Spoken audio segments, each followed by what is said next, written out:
Assalamualaikum warahmatullahi wabarakatuh. Apa kabar anak-anak ustazah sekalian? Tidak terasa kita sudah melewati masa pembelajaran jarak jauh ini selama 2 minggu. Ustazah harap kita semua masih diberikan Allah kesehatan, karena kesehatan pada saat ini adalah anugerah yang paling besar, dan kita berharap pandemi ini segera berakhir agar pembelajaran kita dapat kembali terlaksana secara normal di sekolah kita tercinta. Nah, anak-anak, hari ini kita akan membahas lagi materi tentang kalor. Silakan kalian simak video pembelajaran berikut dengan baik. Sebelumnya, pernah tidak kalian memegang gelas yang berisi air panas, kemudian tangan kalian terasa panas? Hal tersebut merupakan kalor yang berpindah dari air panas tadi ke tangan kalian. Nah, apa itu kalor? Kalor merupakan suatu bentuk energi yang dapat mengalir atau berpindah. Dalam satuan internasional, kalor dinyatakan dengan joule. Silakan simak peta konsep berikut. Kalor bersifat energi termal atau energi panas, di mana panas ini akan mengakibatkan dua hal.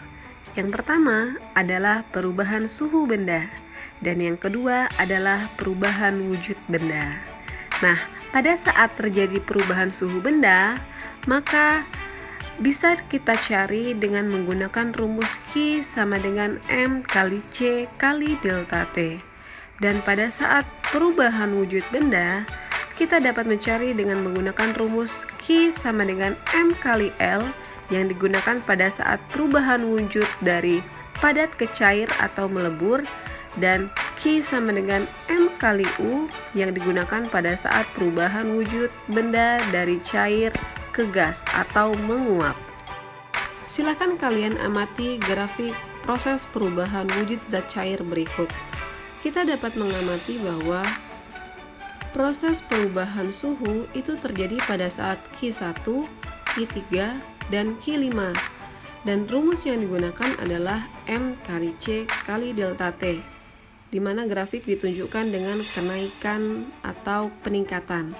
Nah, pada saat perubahan wujud benda terjadi, itu pada saat 0 derajat Celcius dan 100 derajat Celcius, di mana kita bisa mengamati pada saat 0 derajat Celcius itu adalah perubahan ketika dari wujud padat ke cair atau mencair, dan rumus yang digunakan adalah M kali L.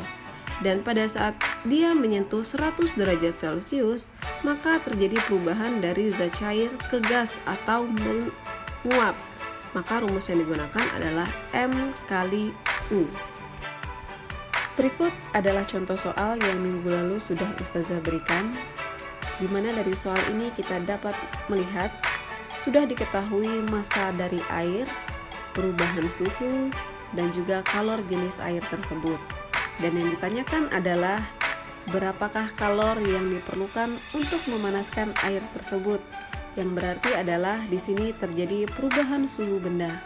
Maka rumus yang digunakan adalah Q sama dengan M kali C kali delta T, dan hasilnya adalah 336.000 joule atau 3,36 dikali 10 pangkat 5 joule. Contoh soal yang kedua. Nah, dari soal nomor 2 ini kita dapat melihat bahwa yang ditanyakan adalah berapakah jumlah kalor yang diperlukan untuk mengubah es sampai menjadi uap. Secara singkat, perubahan tersebut tergambar dari diagram berikut. Nah, diagram ini adalah pada saat perubahan dari es sampai menguap, di mana kita dapat melihat Q1 dan Q3 itu adalah perubahan suhu mulai dari Q1 perubahan suhu pada saat dia berupa wujud es, dan Q3 adalah perubahan suhu pada saat dia berwujud cair. Maka rumus yang digunakan adalah M kali C kali delta T. Sedangkan untuk Q2 adalah pada saat perubahan wujud dari es menjadi cair atau melebur. Maka rumus yang digunakan adalah M dikali L. Sedangkan untuk Q4 adalah pada saat perubahan wujud dari cair menjadi uap atau menguap, maka rumus yang digunakan adalah M dikali U. Dan total kalor yang diperlukan adalah 1450 kilokalori. Sifat lain dari kalor adalah perpindahan kalor. Perpindahan kalor ini terdiri dari konduksi, konveksi, dan juga radiasi. Nah, berikut adalah gambaran dari perbedaan konduksi, radiasi, dan juga konveksi. Demikianlah pembelajaran kita untuk hari ini. Semoga kalian bisa menangkap pembelajaran ini dengan baik. Dan Ustazah akhiri, wassalamualaikum warahmatullahi wabarakatuh.